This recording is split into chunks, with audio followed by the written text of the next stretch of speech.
You are listening to Alex Nanlohi Podcast, to know the Lord and to make Him known.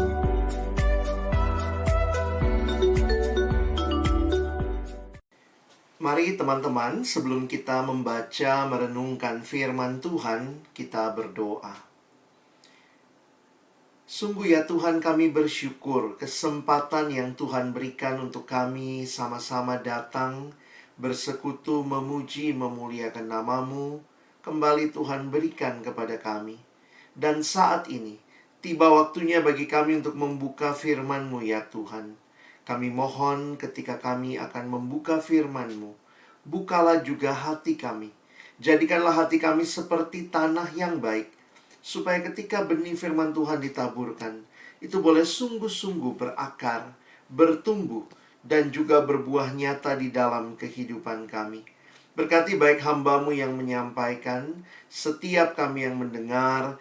Tuhan tolonglah kami semua, agar kami bukan hanya menjadi pendengar-pendengar firman yang setia, tapi mampukan dengan kuasa dari Roh-Mu yang kudus, kami dimampukan menjadi pelaku-pelaku firman-Mu di dalam hidup kami, di dalam masa muda kami.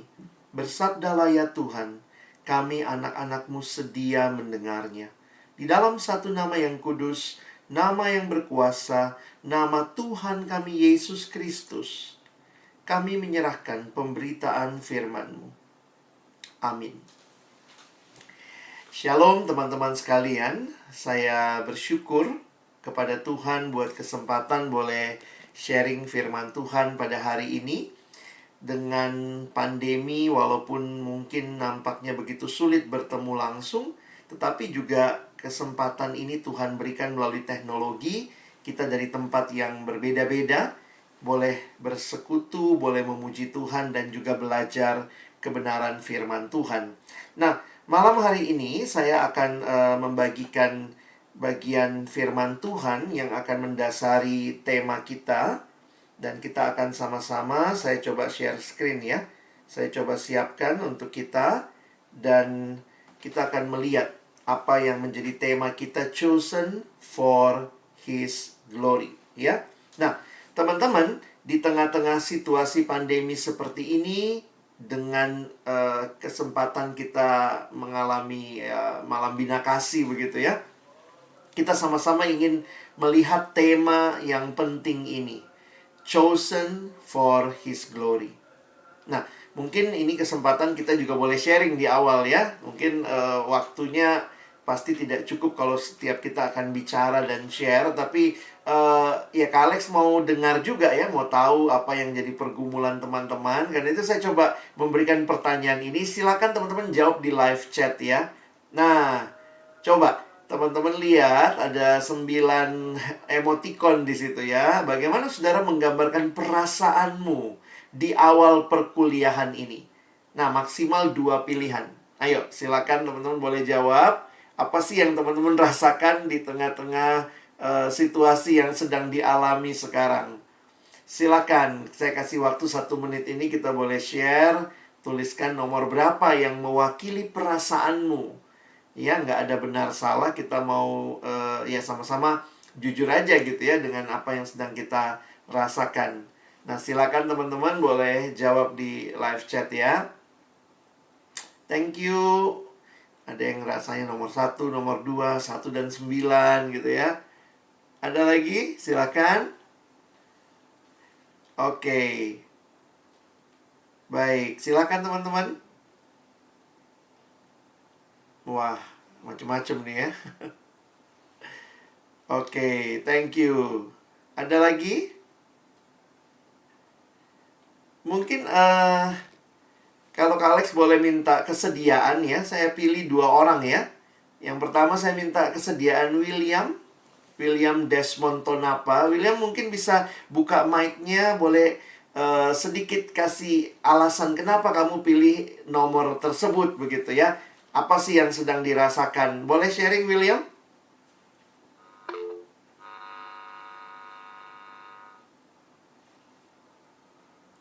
William bisa buka mic-nya?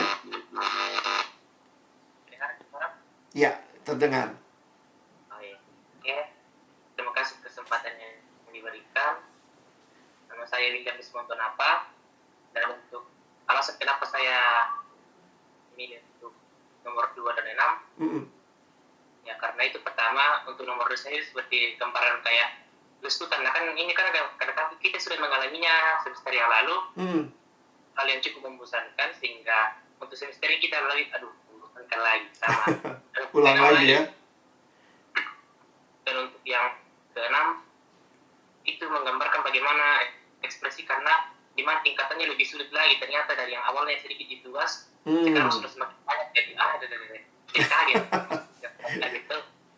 Tambah banyak tugas ya, bukannya tambah sedikit ya. Iya, seperti itu Kak. Oke, makasih William. Kak Alex pilih satu lagi ya. Tolong teman kita Marcelina Eci. Silakan Marcelina, mungkin bisa buka mic-nya, Dek. Nomor berapa yang dipilih dan alasannya kenapa?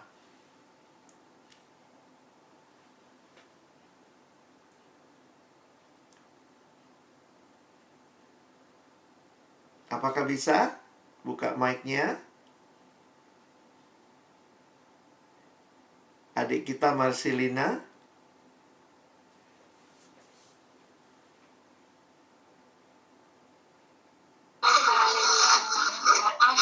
Itu suaranya tidak terdengar, mungkin termute. Oh, oke. Termute mic-nya ya, sorry. Saya minta kesediaan Marcelina Eci. Adik kita Marcelina Eci boleh sharing apa yang nomor berapa yang dipilih dan kenapa itu yang dipilih gitu ya. Alasannya sedikit mungkin buat kita bisa dengar sharing dari Marcelina Eci. Silakan, Dek. Ya, shalom Kak. Shalom. Iya, jadi kalau saya Kak pilih nomor 4 dan 8. Jadi yang paling pertama itu ekspresi saya waktu awal kuliah itu di 8. Karena kan sebelumnya pandemi, jadi tidak terasa, ternyata sudah mau masuk kuliah. Jadi kaget. Habis itu pas sudah masuk, ekspresinya begitu. Karena banyak deadline. Banyak deadline ya. Jadi ya, sekarang angkatan berapa? Angkatan baru? Saya sudah semester akhir nih saya Kak. Oh, semester akhir ya. Jadi sudah makin banyak ekspresi yang terjadi ya. Baik, makasih ya, Dek. Thank you. Ya, teman-teman, kita nggak bisa sharing semuanya ya, tapi paling tidak dari dua teman kita yang sharing, mungkin juga ini mewakili perasaan teman-teman yang lain dan apa yang sedang kita alami sekarang. Nah, teman-teman yang dikasihi Tuhan, saya ingin malam hari ini kita mengerti tema ini di dalam sebuah konteks yang lebih luas ya. Bagaimana Allah yang memilih kita dan Allah yang memilih kita untuk kemuliaannya. Chosen for His glory. Nah, mungkin ini yang saya ingin mulai dengan memberikan ilustrasi ini gitu ya. Pernah nggak teman-teman nonton film, tapi sebenarnya kalian sudah tahu endingnya seperti apa ya? Nah, kalau misalnya kita nonton film, padahal kita mungkin sudah baca, atau mungkin kita sudah lihat trailernya, atau mungkin sudah lihat bocorannya, dan itu yang ditunjukkan malah bagian akhirnya. Nah, saya pikir itu jadi menarik ya. Bisa aja macam-macam feeling kita. Ada yang memang seneng kalau nonton film dicepetin, mau tahu akhirnya kayak apa. Tapi juga mungkin ada yang penasaran, udahlah jangan kasih tahu dulu gitu ya. Nanti, atau orang Makassar bilang nanti Pi, jangan mau dulu sekarang ya. Pokoknya kita ikuti saja alurnya seperti apa. Nah, saya ingin mengajak kita nanti merefleksikan di bagian akhir bagaimana hidup beriman kita. Ya, waktu kita menghayati hidup beriman kita, apa sih gambaran hidup beriman yang diberikan kepada kita? Nah, bagian firman Tuhan yang akan melandasi pemikiran perenungan kita malam hari ini diambil dari Roma pasal yang ke-8, ayat yang ke-28 sampai dengan ayat yang ke-39. Roma pasal 8 ayat 28 sampai ayat yang ke-39. Saya akan coba bacakan bagi kita. Silakan kalau teman-teman punya Alkitab cetak, silakan mengikuti di Alkitabmu masing-masing. Nah, Alex mulai dari ayat 28 ya. Kita tahu sekarang bahwa Allah turut bekerja dalam segala sesuatu untuk mendatangkan kebaikan bagi mereka yang mengasihi Dia, yaitu bagi mereka yang terpanggil sesuai dengan rencana Allah. Sebab semua orang yang dipilihnya dari semula, mereka juga ditentukannya dari semula untuk menjadi serupa dengan gambaran anaknya, supaya ia, anaknya itu, menjadi yang sulung di antara banyak saudara. Dan mereka yang ditentukannya dari semula, mereka itu juga dipanggilnya. Dan mereka yang dipanggilnya, mereka itu juga dibenarkannya. Dan mereka yang dibenarkannya, mereka itu juga dimuliakannya.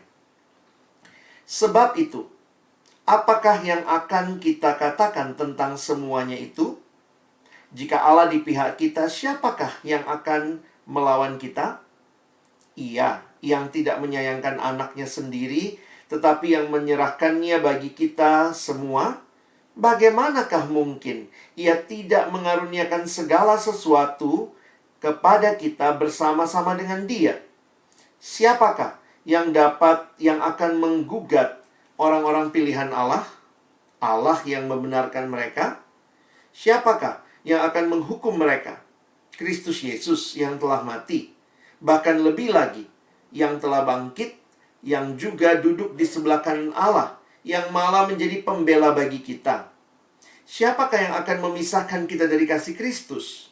Penindasan, atau kesesakan, atau penganiayaan, atau kelaparan, atau ketelanjangan, atau bahaya, atau pedang? Seperti ada tertulis, oleh karena engkau kami ada dalam bahaya maut sepanjang hari, dan kami telah dianggap sebagai domba-domba sembelihan. Tetapi dalam semuanya itu, kita lebih daripada orang-orang yang menang oleh Dia yang telah mengasihi kita. Sebab aku yakin bahwa baik maut maupun hidup, baik malaikat-malaikat maupun pemerintah-pemerintah, baik yang ada sekarang maupun yang akan datang, atau kuasa-kuasa, baik yang di atas maupun yang di bawah, ataupun sesuatu makhluk lain, tidak akan dapat memisahkan kita dari kasih Allah yang ada dalam Kristus Yesus Tuhan kita.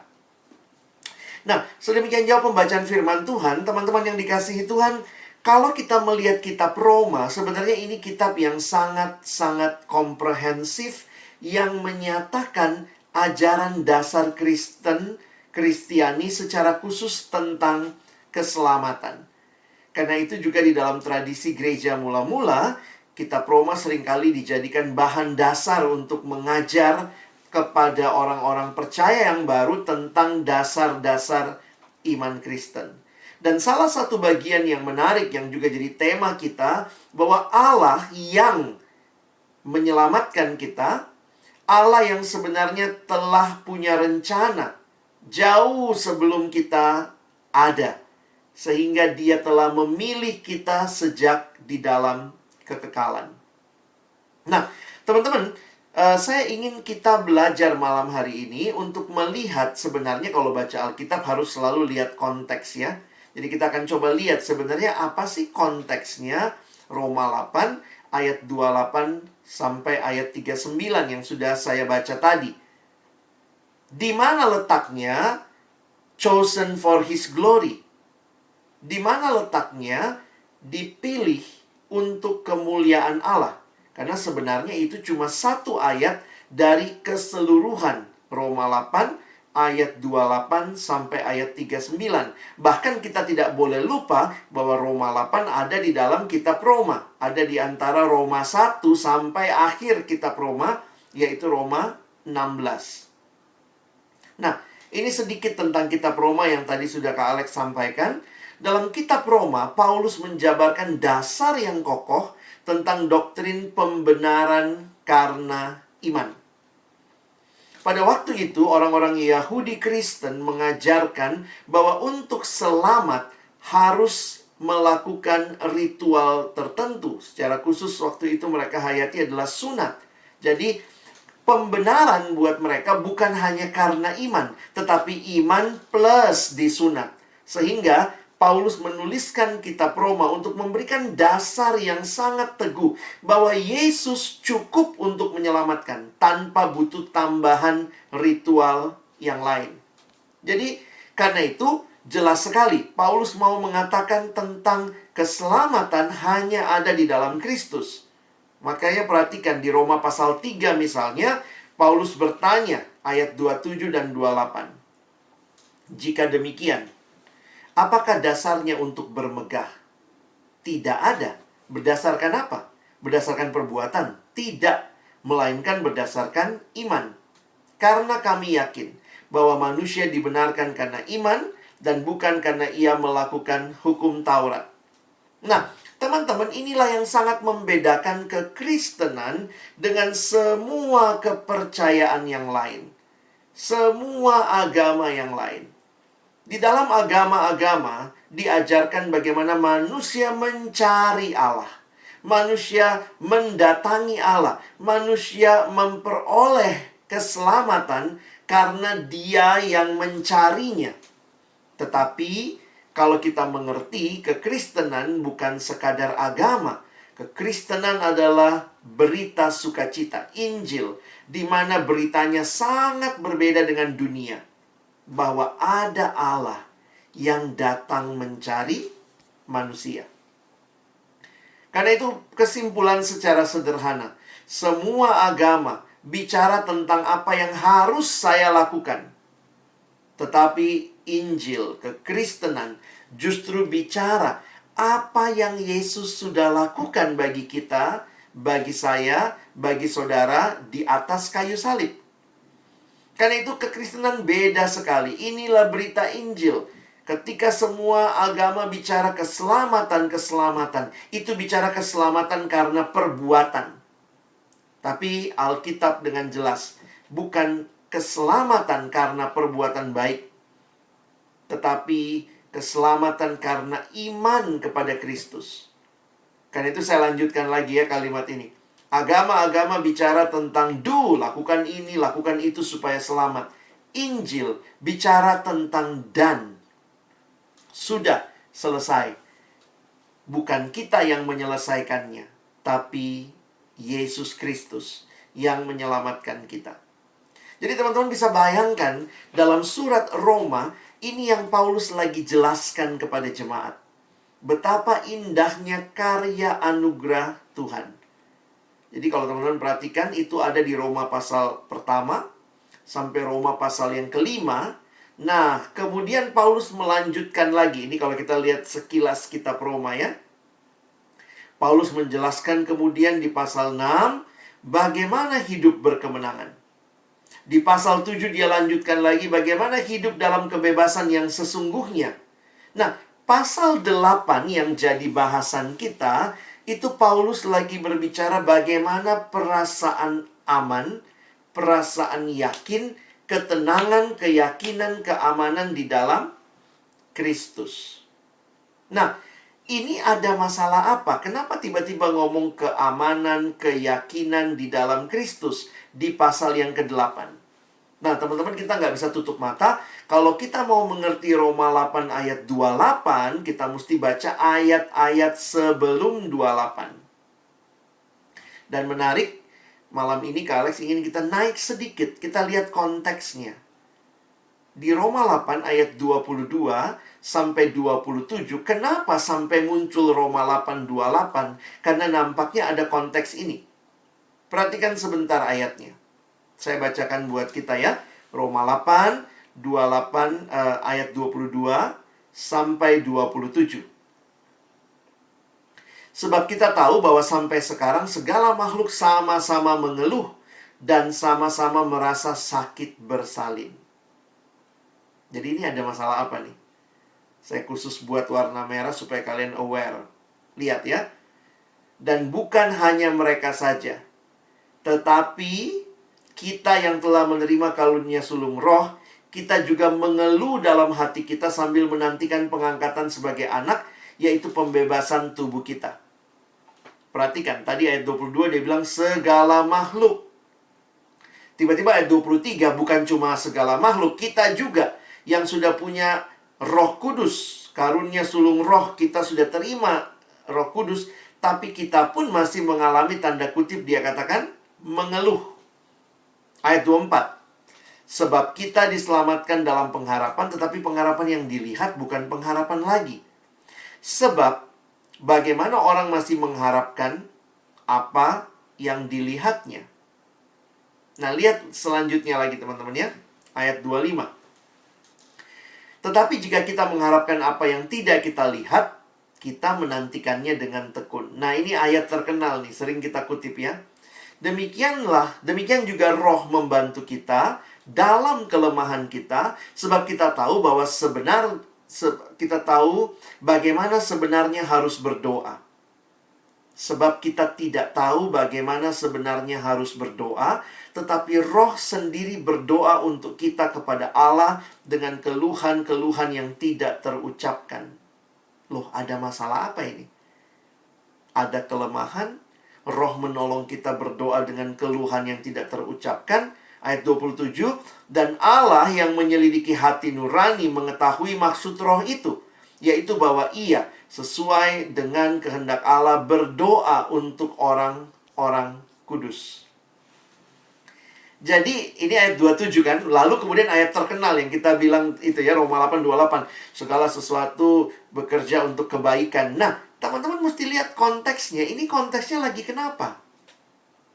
Ternyata kalau kita mengerti ayat-ayat ini konteksnya adalah penderitaan. Apa yang Paulus mau sampaikan? Saudara-saudara, kamu lihat orang-orang di luar sana menderita. Semua menderita. Dan jangan berpikir kita orang Kristen lepas dari penderitaan. Kita pun dalam kehidupan mungkin menderita. Penderitaan itu bisa karena kesalahan kita. Kamu nyolong ayam, kau paluka ayam, kau masuk penjara, itu kan karena kesalahan sendiri. Menderita karena kesalahan. Tetapi juga bisa jadi ada penderitaan justru karena kita setia sama Tuhan. Ketika kita tidak mau nyontek, tidak mau nyogok, kita nggak mau berbuat curang, maka mungkin kita dijauhi, kita dibikin susah jalan hidup kita sama orang lain, hanya karena kita hidup benar. Jadi ada kemungkinan penderitaan juga karena kita mau hidup benar di dalam Tuhan. Dan nampaknya Paulus berbicara di sini dalam kaitan ini. Bahwa dalam kehidupan kita mengalami banyak hal baik, penderitaan-penderitaan yang terjadi karena kita setia kepada Tuhan. Maupun juga yang ketiga, sebenarnya ada juga penderitaan karena sistem yang sudah jatuh dalam dosa. Jadi bisa jadi menderita karena apa? Karena salah sendiri. Makanya menderita. Yang kedua, menderita karena kehendak Allah. Justru karena kita hidup sesuai kehendak Allah, ya kita menderita. Tapi juga yang ketiga, bisa kemungkinan mengalami penderitaan karena kita hidup dalam dunia yang sudah jatuh dalam dosa. Sistem yang tidak adil, sistem yang tidak benar. Ya bayangkanlah ya, kalau misalnya pejabat pemerintahnya tidak becus, yang menderita siapa? Rakyatnya. Jadi bisa jadi penderitaan karena sistem yang tidak benar. Nah, di tengah-tengah situasi seperti itulah ayat yang kita baca. Ya, bagi saya ini menarik nih, memperhatikan kenapa justru di tengah-tengah situasi penderitaan ini, sampai Paulus bilang Roh Kudus itu di dalam hati kita menolong kita berdoa dengan keluhan yang tidak terucapkan. Teman-teman perhatikan, tema kita malam ini, Chosen for His Glory, ternyata muncul dalam tulisan Paulus di tengah konteks penderitaan. Saya ulangi ya, ini kesimpulannya. Bahwa tema ini jangan dilepaskan dari penderitaan. Karena awalnya di Alkitab kita, Roma 8 ayat 28 sampai 39 itu muncul dalam konteks penderitaan. Nah, inilah yang sangat membedakan kekristenan dengan yang lainnya. Saya lanjutkan sedikit penjelasannya ya. Ini kesimpulan saya dalam tulisan ya. Iman Kristen beda sekali dengan iman dalam agama lain. Iman orang Kristen bukan hanya berpusat kepada ajaran Yesus Kristus, Tapi iman orang Kristen berpusat kepada pribadi Yesus Kristus, kepada segenap karyanya bagi manusia. Hal inilah yang membuat kita sebagai muridnya, kita bukan hanya diminta untuk mengikuti ajarannya, tapi kita juga diminta untuk menerima Dia sebagai Tuhan dan Juru Selamat kita secara pribadi. Tidak ada pendiri agama lain yang mintanya seperti ini. Yesus berkata, kalau kau mengasihi aku ya, kamu harus menempatkan aku sebagai yang paling utama. Jadi bukan hanya ajarannya yang Dia minta kita ikuti, tetapi dirinya sebagai Tuhan yang harusnya kita terima, kita sembah dalam hidup kita. Makanya jangan berpikir kekristenan sama kok, semua agama sama. Semua agama ajarkan kebaikan. Ajarannya mungkin sama kebaikan, tetapi inti daripada kehidupan agama, di mana kita menerima Yesus dan berubah semakin serupa Yesus, itu sama sekali beda dengan agama yang lain. Namun, ini lanjutannya ya. Hal ini tidak berarti bahwa hidup kita sebagai murid Tuhan akan mengalami kelancaran senantiasa. Penderitaan, kesukaran hidup adalah bagian yang nyata dari hidup beriman kepada Kristus. Tetapi, kita diberikan kekuatan, keyakinan bahwa bersama dengan Yesus kita dimampukan untuk mengatasi hal tersebut. Nah, malam ini Kak Alex ingin kita melihat bagaimana menghadapi pergumulan hidup dengan 3 hal yang Paulus ingatkan. Dan tema kita sebenarnya hanyalah salah satu bagian dari apa yang Paulus ingatkan. Ya, teman-teman, mari kita lihat sama-sama 3 hal ini. Apa sih yang Paulus ingatkan kepada jemaat di tengah-tengah menghadapi hidup yang memang sulit, yang punya banyak pergumulan? Pertama, kita lihat dulu ayat 28 ya. Nah, kita masuk ke ayat 28-nya. Kita tahu sekarang bahwa Allah turut bekerja dalam segala sesuatu untuk mendatangkan kebaikan bagi mereka yang mengasihi Dia, yaitu bagi mereka yang terpanggil sesuai dengan rencana Allah. Saya mengutip sebuah buku yang ditulis oleh John Stott berkaitan dengan Roma pasal 8 ini.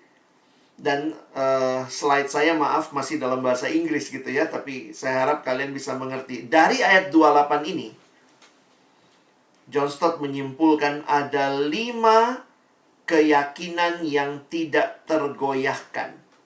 Dia pakai istilah ada 5 unshakable conviction. 5 keyakinan yang tidak tergoyahkan di ayat 28. Apa keyakinan pertama? Bahwa Allah turut bekerja dalam hidup kita. Bayangkan ya, kita ini manusia ciptaan, tapi kita meyakini bahwa Allah yang turut bekerja dalam hidup kita. Yang kedua, Dia bekerja untuk mendatangkan kebaikan bagi umatnya. Itu yang kedua. Yang ketiga, apalagi keyakinannya? Bahwa Dia bukan hanya bekerja di hal tertentu, tapi Dia bekerja menggenapkan rencananya di dalam segala sesuatu. Coba lihat lagi ayatnya ya. Kita tahu sekarang Allah turut bekerja dalam segala sesuatu. Hal yang keempat, bagi mereka yang mengasihi Dia, bagi mereka yang terpanggil. Itulah keyakinan keempat. Dan keyakinan kelima, seturut sesuai rencananya, sesuai kehendaknya. Ini terjemahannya tadi, sesuai dengan rencana Allah. Jadi teman-teman, kalau kalian perhatikan, di tengah-tengah situasi hidup yang sulit, yang pasti kita alami sebagai murid Kristus, ingat ya, kalau kita hidup dalam Tuhan, jangan berpikir semuanya hidup lancar. Ada waktu-waktunya kita mengalami pergumulan. Tapi lihat, Paulus mau arahkan mata kita kemana? Dia ingatkan kita bahwa Allah yang engkau sembah, Allah yang turut bekerja di dalam segala sesuatu untuk mendatangkan kebaikan bagi orang yang mengasihi, yang terpanggil sesuai dengan rencananya. Jadi bagian pertama yang Paulus ingatkan, dia mengingatkan tentang pemeliharaan Allah. God's providence. Providensia Allah artinya pemeliharaan Allah. Teman-teman, dalam pergumulan hidup, ingat, Allah kita bukan Allah yang tinggal jauh di sana, nggak peduli dengan pergumulan kita. Tapi Dia Allah yang hadir, yang menggunakan segala sesuatu menggenapkan rencananya. Nah, ini yang kita seringkali baca Roma 8:28, tapi mari kita pahami bahwa Allah kita adalah Allah yang memelihara. Ini yang pertama ya. Nah, sekarang yang kedua. Nah, ini sebenarnya tema kita ada di ayat-ayat ini. Tuhan yang pilih, lalu kemudian yang Dia pilih Dia tentukan. Yang Dia tentukan itu Dia, perhatikan 30, dipanggil. Mereka yang Dia panggil itu dibenarkan. Mereka yang dibenarkan juga dimuliakan. Ini apa? Saya kutip lagi, Pendeta John Stott mengatakan ini ada 5 hal yang kita bisa perhatikan dari ayat-ayat ini. Dia mengatakan ini adalah sebuah peneguhan yang tidak terbantahkan. Ada 5 undeniable affirmation. Peneguhan yang tidak bisa dibantah tentang siapa kita, umat Allah. Perhatikan, ini tadi kata-kata yang saya garis bawahi. Ini berkaitan dengan Allah memilih, Dia menentukan, Dia juga memanggil, yang dipanggil dibenarkan, yang dibenarkan dimuliakan. Lihat lagi ayatnya ya. Dipilih, ditentukan, dipanggil, ayat 30, langsung lompat ke 30 ya. Dipanggil lalu, dibenarkan, dimuliakan. Teman-teman, kenapa Tuhan memilih kita? Untuk rencana yang indah, yaitu kita akan mengalami hidup bersama Tuhan selama-lamanya, dan kita akan mengalami hidup yang dimuliakan. Inilah keyakinan yang ada, yang kita miliki di dalam Kristus. Whom God foreknew, bahwa kita orang-orang yang telah Tuhan pilih dari semula, berarti dari awal Tuhan mengasihi kita. Dia menentukan kita untuk jadi apa? To be conformed to the likeness of His Son. Menjadi serupa dengan gambaran anaknya. Dia panggil kita melalui Injil. Dia benarkan kita. Dan Dia muliakan kita. Nah, sebenarnya muliakan itu bicara tentang kedatangan Kristus kali yang kedua. Bahwa engkau dan saya yang percaya pada Yesus sekarang, di dalam dunia ini, kita punya jaminan yang pasti. Kita akan dimuliakan, kita akan hidup dalam hidup yang kekal bersama Allah selama-lamanya. Tapi menarik kalau kalian perhatikan ya, dalam bahasa Indonesia tidak terlalu kelihatan keindahannya seperti di bahasa aslinya, dan juga dalam bahasa Inggris sedikit muncul. Perhatikan kata, mereka juga dimuliakannya. Mungkin pemahaman kita kan dimuliakannya sudah terjadi atau belum? Belum, masih nanti kan? Harusnya kan diterjemahkan, dan mereka yang dibenarkannya, mereka itu juga akan dimuliakannya. Karena dimuliakannya itu belum terjadi. Nanti terjadinya. Tapi lihat cara Paulus menulis. Di dalam ayat ini justru Paulus menggunakan bahasa aslinya past tense. Sesuatu yang akan terjadi di masa depan. Tetapi Paulus menuliskan dalam keyakinan itu telah terjadi. Di dalam keyakinan iman dia. Teman-teman, Tuhan memilih kita dan jangan berpikir ini mudah-mudahan, semoga. Tapi itu pasti. Siapa yang Dia pilih, itu pasti dimuliakan. Dimuliakan dalam arti akan mengalami hidup yang kekal bersama Yesus selama-lamanya.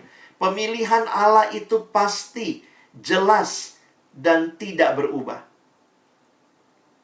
Kita dipilih oleh Allah. Bukan karena kebaikan kita. Bukan karena apa yang kita punya.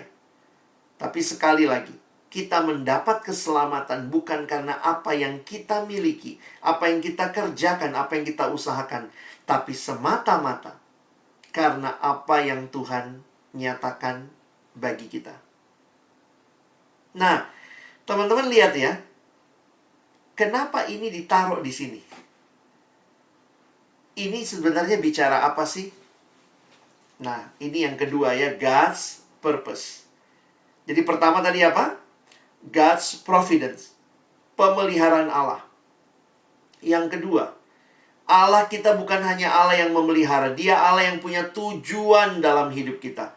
Ada purpose, ada tujuan, ada rencana di mana Dia memilih kita dan Dia akan menggenapkan pilihannya sampai pada akhirnya kita akan bersama Tuhan selama-lamanya. Teman-teman, ini ayat yang ke-30 tadi ya. Sampai pada akhirnya. Jadi sekarang coba tempatkan malam ini. Kenapa Paulus bicara tentang pilihan Allah di tengah penderitaan? Saya pikir karena memang logikanya, seringkali dalam hidup yang menderita, kita meragukan rencana Tuhan. Pernah nggak dalam pergumulan, waktu lagi alami beratnya kehidupan, tiba-tiba mulai berpikir, Tuhan, kenapa sih hidupku kayak begini? Kau salah kasih keluarga sama aku.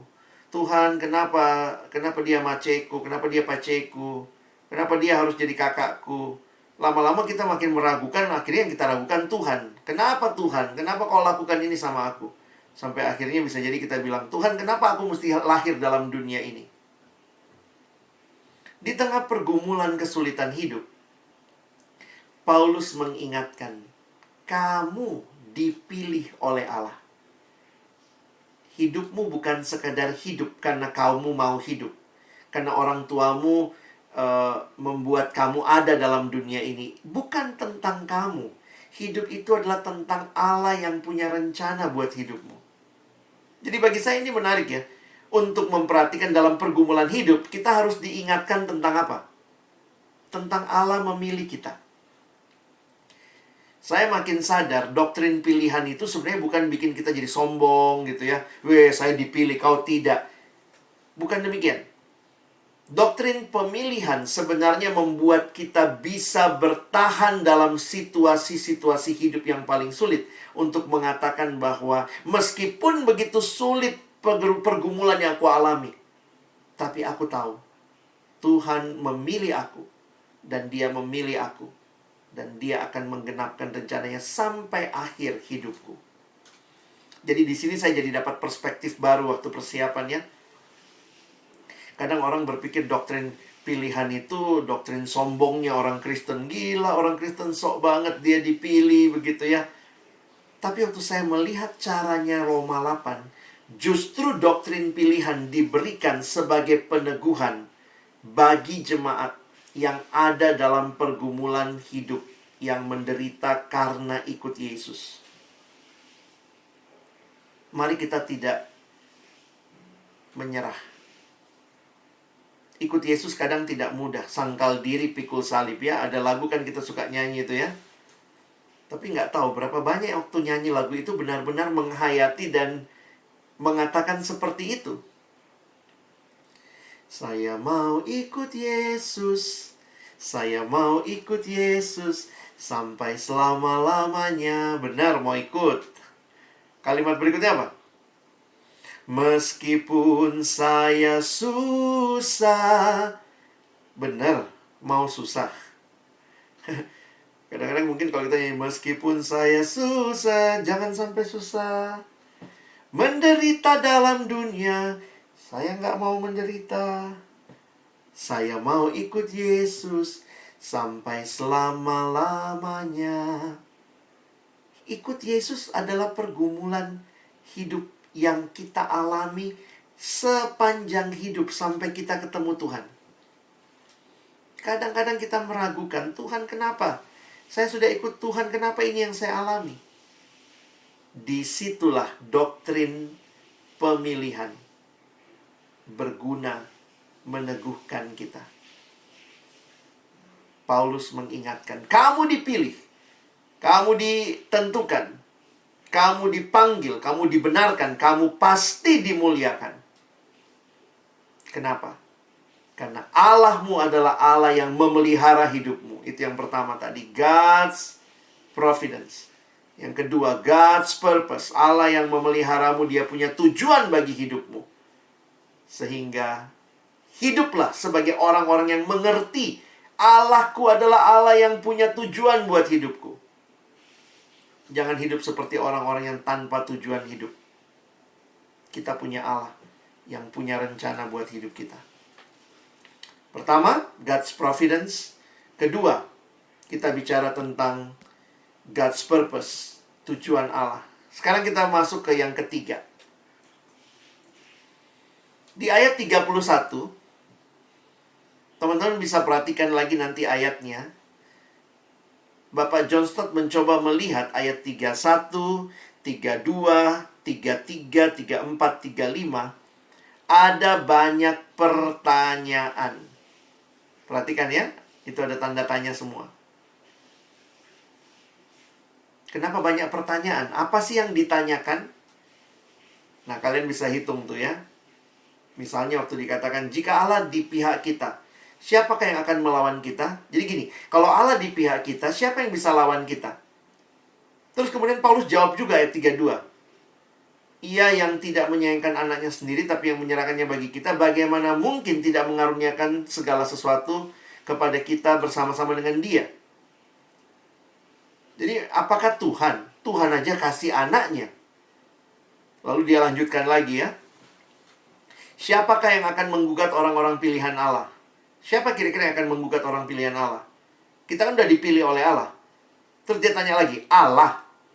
Hah? Kok bisa Allah yang menggugat mereka? Kira-kira gitu kan? Allah yang membenarkan mereka. Terus dia tanya lagi, siapa yang akan menghukum mereka? Kristus Yesus yang telah mati. Mungkin kalau Paulus bisa pakai bahasa sekarang gitu ya. Siapa yang akan menghukum mereka? Kristus Yesus akan hukum mereka. Kristus sudah mati buat mereka. Masa Kristus hukum mereka? Please deh, gitu ya. Jadi, kalimat-kalimat pertanyaan ini bagi saya sangat menunjukkan apa yang Tuhan berikan buat kita. Makanya kalau pendeta John Stott bilang ini adalah 5 pertanyaan yang tidak membutuhkan jawaban. Dia coba list 5 pertanyaan ya. Nah, nanti kalian ikutin tuh. Di ayat 31 itu pertanyaan pertama.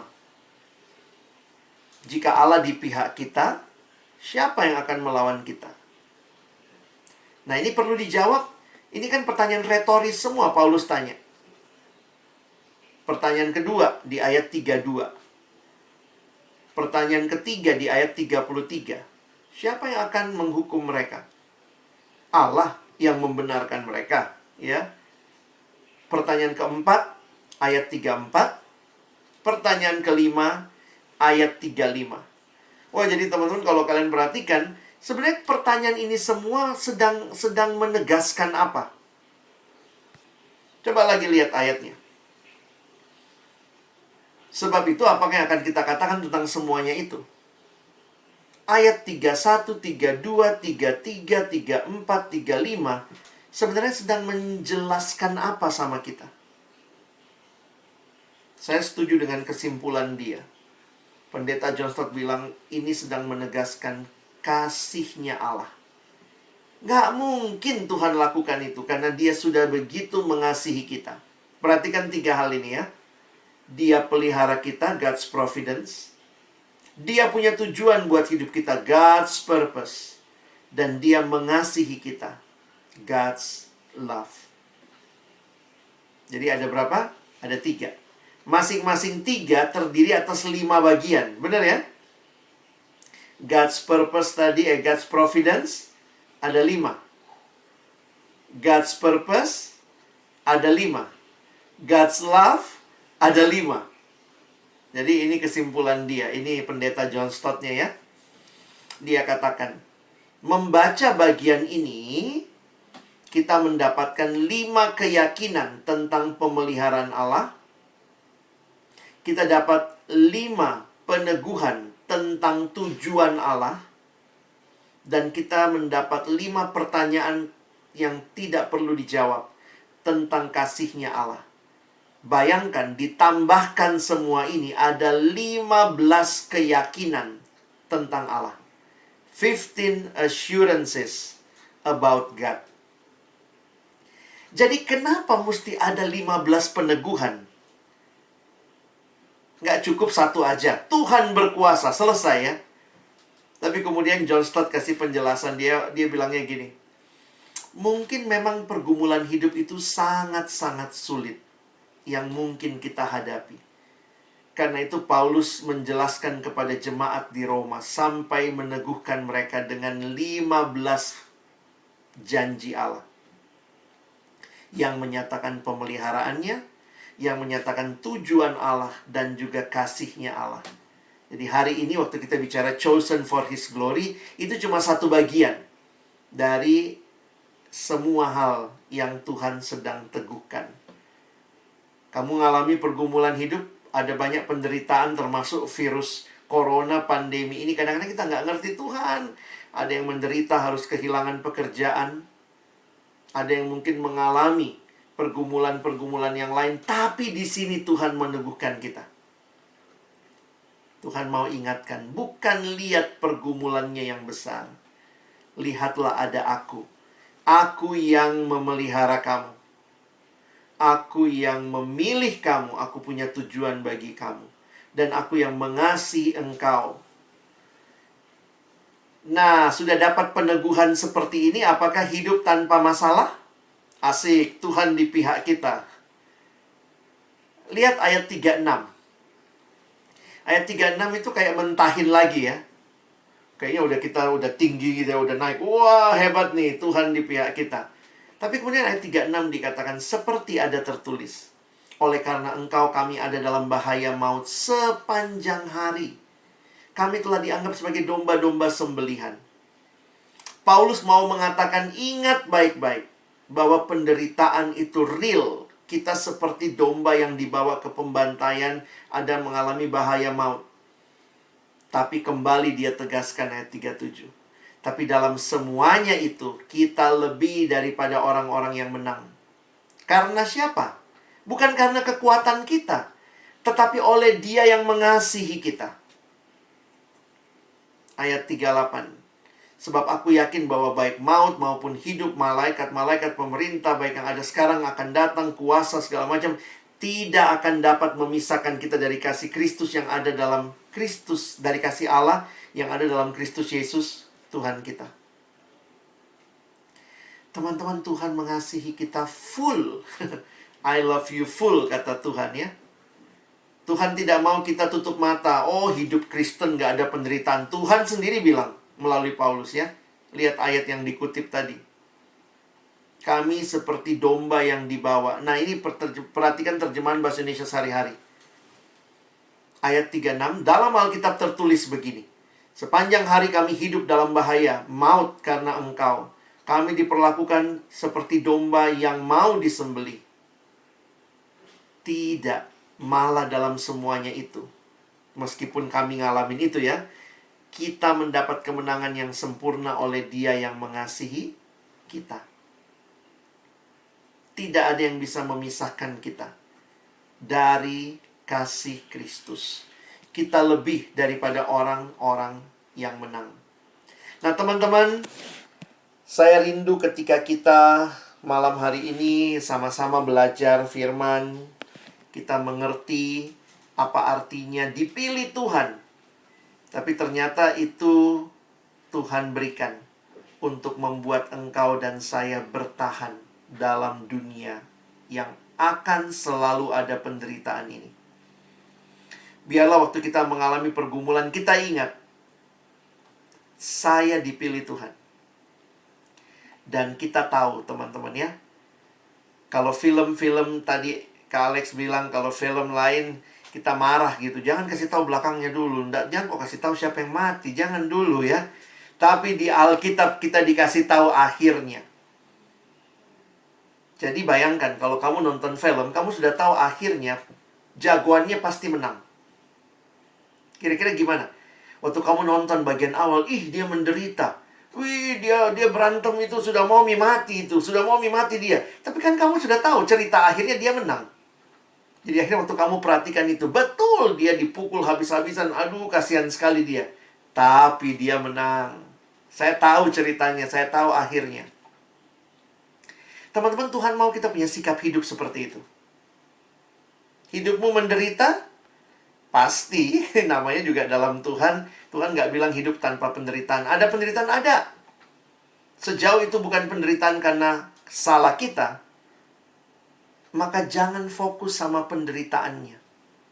Tuhan mau maju lagi. Lihat kepadaku.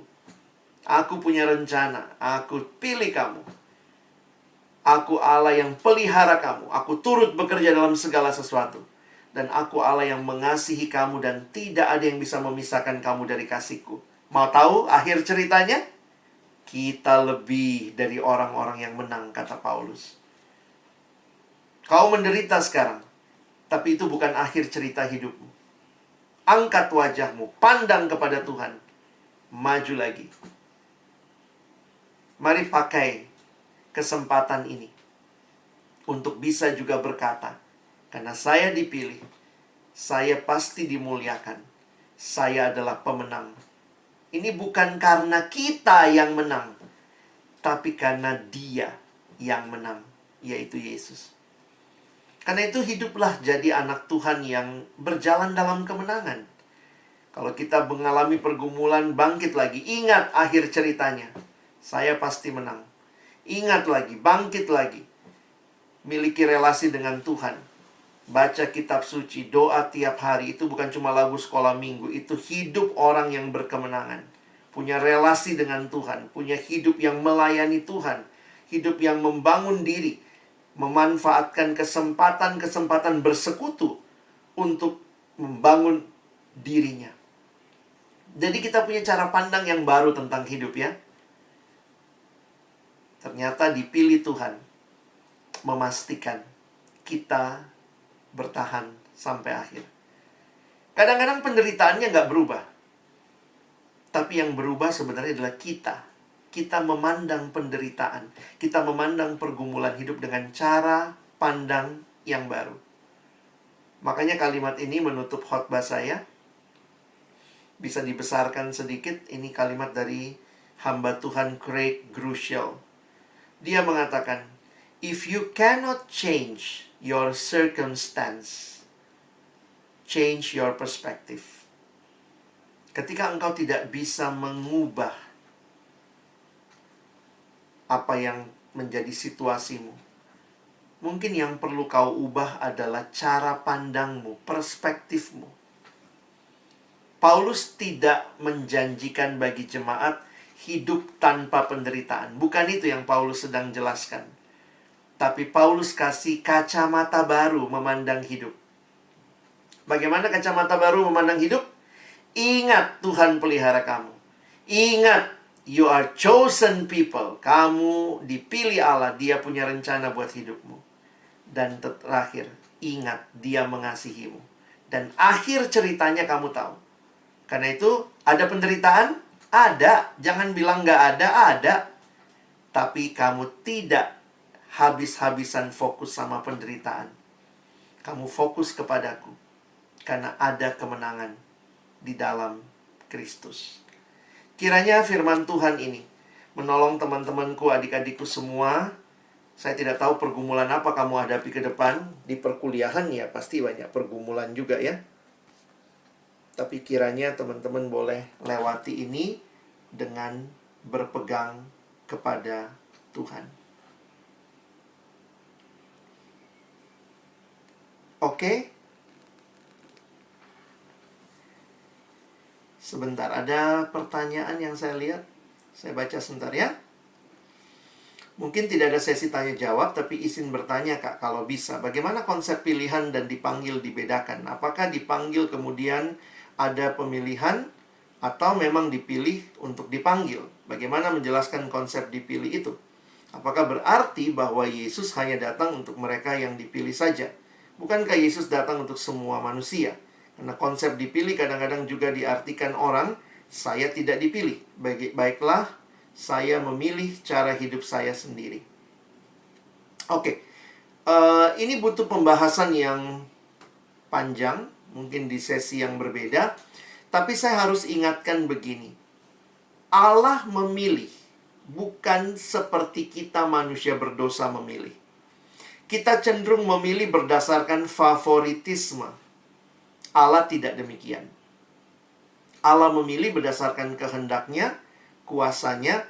Karena itu kita menghayati pilihan Allah itu pasti dan benar. Nah, mungkin untuk memahami, saya tidak jelaskan satu-satu, karena kalau kalian mau mengerti satu demi satu bagian itu, harus kita lihat ada hal yang Allah lakukan, karena kita ini manusia yang dibatasi waktu. Allah adalah Allah yang kekal. Maka perhatikan 5 hal tadi. Kita lihat ayatnya sebentar ya. Kalau kalian lihat ayatnya kan ada kalimatnya, ayat 30 itu, ditentukan dari semula. Habis ditentukan, kemudian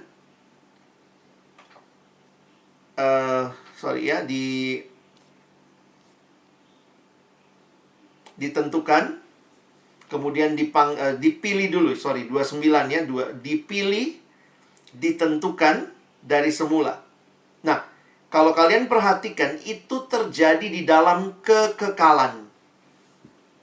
Jadi kalau kalian pahami, itu terjadi di dalam kekekalan. Sehingga, kalau bicara dipilih, kita bicara ditentukan, itu tidak di dalam sejarah.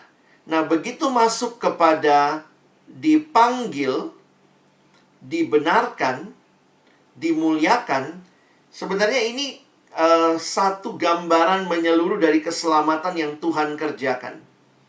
Jadi, melalui berita Injil yang didengar, orang itu dipanggil kepada Allah. Nah, jadi mungkin kita harus pahami konsep dipilih, dipanggil dalam Alkitab itu kita mengertinya dalam waktu. Jadi kalau waktu itu ada sekuennya, 1, baru 2, baru 3, baru 4. Tapi saya menghayati Allah kan kekal. Jadi ya terjadi di hadapan Allah dalam kekekalan itu dalam satu waktu. Kita dalam sejarah yang mengertinya seolah-olah berwaktu yang sequel seperti itu. Karena itu saya jujur secara pribadi tidak terlalu membeda-bedakan. Karena kalaupun dibedakan, suka bertanya begini, mana duluan? Dipanggil dulu baru dipilih, ditentukan dulu baru apa? Kadang-kadang itu diskusi tanpa akhir seperti itu. Tapi yang jelas, yang pasti adalah Tuhan memilih kita. Nah, makanya ada satu pujian yang sampai akhir isinya cuma bertanya. Dia tidak mempertanyakan kenapa, dia tidak memberikan jawaban, tapi dia sebenarnya menyatakan kekaguman. Nanti kalau kalian coba cari pujiannya, why have you chosen me? Coba dengar pujian itu. Dari awal kan, why have you chosen me? Out of millions your child to be. Tuhan, kenapa kau pilih aku dari begitu banyaknya anak-anak di dunia ini? You know all the wrong that I've done. Kau tahu apa kesalahanku.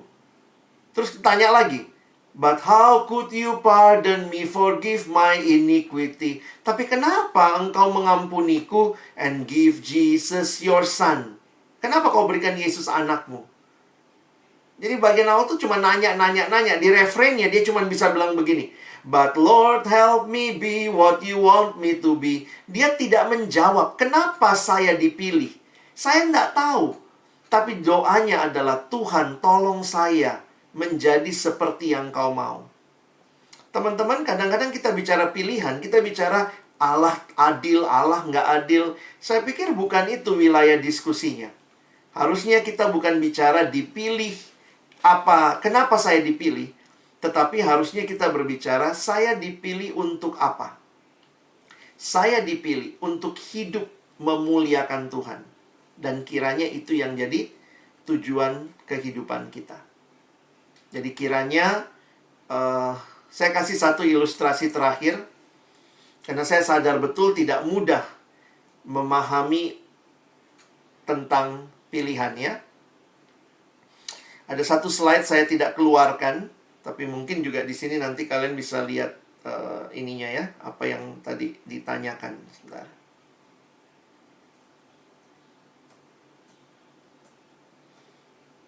Ini penjelasan ayat 30. Maaf, masih dalam bahasa Inggris. Silakan screenshot kalau mau belajar lebih jauh. Tapi Kak Alex coba jelaskan ilustrasi terakhir menutup khotbah ini. Kekristenan bukan kita yang pilih Allah, tapi Allah yang pilih kita.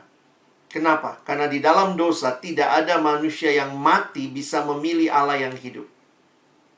Lalu pertanyaan yang sering diajukan, kenapa ada yang dipilih, ada yang tidak dipilih? Apa dasarnya?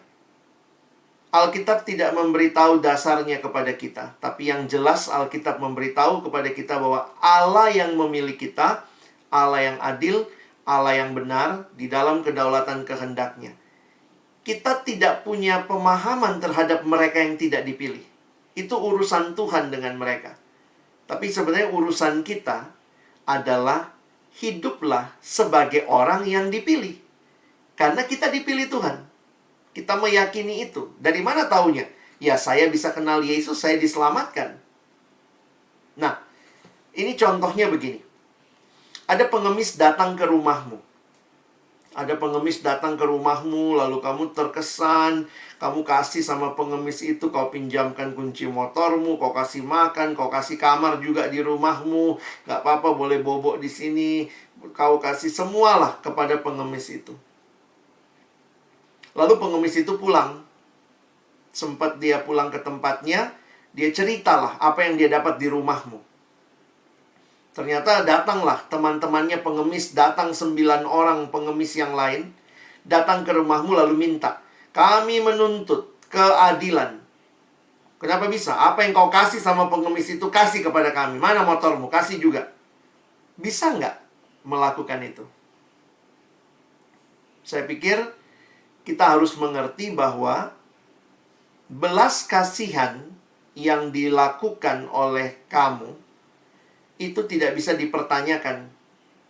Karena itu kamu lakukan berdasarkan kehendakmu. Ini bukan berdasarkan keadilan. Jadi yang lain walaupun dia datang minta keadilan, minta apa yang dikasih sama satu ini kami juga harus dapat. Tidak demikian. Jadi bicara doktrin pemilihan sebenarnya tidak tepat bicara dipilih tidak dipilih. Karena bicara dipilih saja sudah menunjukkan bahwa tidak ada hal dalam diri kita yang membuat Allah harus memilih kita. Tapi dia pilih kita. Karena itu bagi saya lebih tepat kita bergumul, kita berdoa, Tuhan kenapa kau pilih aku? Dan jelas hari ini kita belajar, Tuhan pilih kita untuk kita hidup dalam dia, kita hidup memuliakan dia. Dan sampai akhirnya kita bertemu dengan dia, akan bersama Tuhan selama-lamanya. Itulah hidup yang kekal yang Tuhan janjikan pada kita. Kiranya teman-teman memahami ini, mengalami ini, dan bagikanlah supaya banyak orang yang belum kenal Yesus akhirnya juga boleh datang dan mengenal Yesus. Amin. Mari kita berdoa. Tuhan, terima kasih buat firman-Mu, setiap keyakinan yang Paulus bagikan tentang siapa Allah yang berkarya dalam kehidupannya. Pada akhirnya menjadi keyakinan yang meneguhkan di saat-saat kehidupan yang sulit yang kami alami. Tolong kami Tuhan, bukan jadi orang-orang yang hanya mendengar banyak firman, tapi jadikan kami pelaku-pelaku firman-Mu. Kami mau hidup dalam kebenaran, dalam ketaatan. Karena kami telah dipilih. Sebagaimana Efesus 1 ayat yang keempat mengatakan kami dipilih sejak dunia dijadikan supaya kami hidup kudus dan tak bercela. Tuhan mau kami yang dipilih untuk hidup semakin hari semakin serupa juga dengan Kristus. Biarlah itu yang menjadi kerinduan kami, yang boleh merenungkan tema pada malam hari ini. Tolong kami bukan cuma jadi pendengar firman, mampukan kami jadi pelaku-pelaku firman-Mu. Dalam nama Yesus kami bersyukur, kami berdoa. Amin.